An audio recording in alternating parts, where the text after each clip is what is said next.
بسم اللہ الرحمن الرحیم، میں ہمارے یہاں سے ایڈوکیٹ اور آپ دیکھ رہے ہیں میرا یوٹیوب چینل لیگل اسسٹنٹس۔ آج کا میرا موضوع ہے کہ مسلم فیملی لا آرڈیننس 1961 کے سیکشن 6 کے بابت میں سیکشن 6 کو ایکسپلین کرنا چاہتا ہوں۔ سیکشن 6 جو ہے مسلم فیملی لا آرڈیننس 1961 کا، سیکشن 6 کے مطابق بیوی کی موجودگی میں، یعنی پہلی بیوی کی موجودگی میں اگر کوئی مرد دوسری شادی کرنا چاہتا ہے، اور اکثر ہمارے معاشرے کے اندر ہو بھی رہا ہے کہ پہلی بیوی کی اجازت کے بغیر، ثالثی کونسل کی اجازت نامے کے بغیر شادی کر لیتے ہیں، یعنی چوری چھپے دوسرا نکاح کر لیتے ہیں، حالانکہ پہلے بچے اور بیوی موجود ہوتی ہے اور پہلی بیوی کی اجازت کے بغیر نکاح کرتے ہیں، تو قانون اس کی اجازت نہیں دیتا، جس کی سزا بھی ہے لا کے اندر اور جرمانہ بھی ہے۔ تو سیکشن 6 جو ہے یہ مسلم فیملی لا آرڈیننس کا ہے، اور یہ لا آرڈیننس 1961 ہے۔ تو یہ اس بات پر قدغن لگاتا ہے کہ کوئی بھی شخص پہلی بیوی کی موجودگی میں بغیر ثالثی کونسل کی اجازت کے دوسری شادی نہیں کر سکتا۔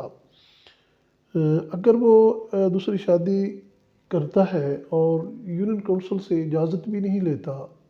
ثالثی کونسل ہوتی ہے وہ باقاعدہ دونوں فریقین کو سماعت کرتی ہے، اس کے بعد دونوں فریقین کو سماعت کرنے کے بعد جب وہ سیٹسفائی ہو جاتی ہے تو اس کے بعد وہ تحریری طور پر ایک فیصلہ جاری کرتی ہے، اور اس میں اجازت نامہ ہوتا ہے عورت کو بھی مرد کو بھی کہ وہ دونوں ثالثی کونسل کی تحریری اجازت سے دوسرا نکاح و شادی کر سکتے ہیں۔ لیکن جب تک دونوں میاں بیوی نکاح کے اندر ہیں، طلاق نہیں ہو جاتی، اور طلاق جو ہے،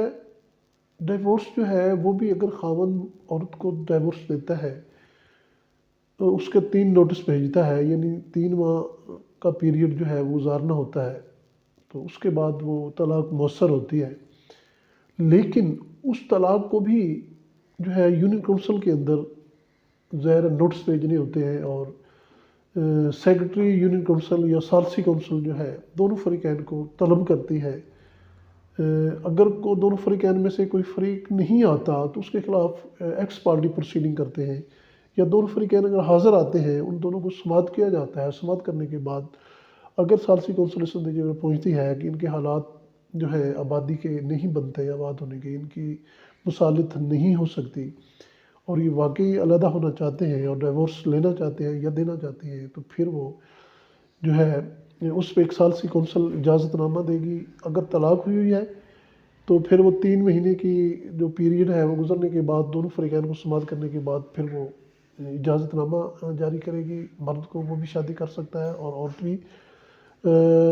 اور دوسری شادی کے لیے بھی ثالثی کونسل کی اجازت، تحریری اجازت ضروری ہے۔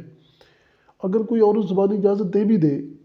ثالثی کونسل کی اجازت کے بغیر، اس کی اجازت نامہ قانونی طور پر ویلڈ نہیں ہے۔ قانون اس بات کی اجازت نہیں دیتا کہ اگر عورت رضامندی بھی ظاہر کر دے پھر بھی ثالثی کونسل کا تحریری اجازت نامہ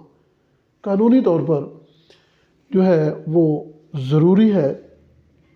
تو اگر تحریری طور پر ثالثی کونسل اجازت نہیں دیتی، یعنی این او سی جاری نہیں کرتی، تو پھر کوئی بھی مرد دوسری شادی پہلی بیوی کی موجودگی میں یا اس کی اجازت کے بغیر شادی نہیں کر سکتا۔ یہ میرا مختصر لیکچر تھا اس بابت۔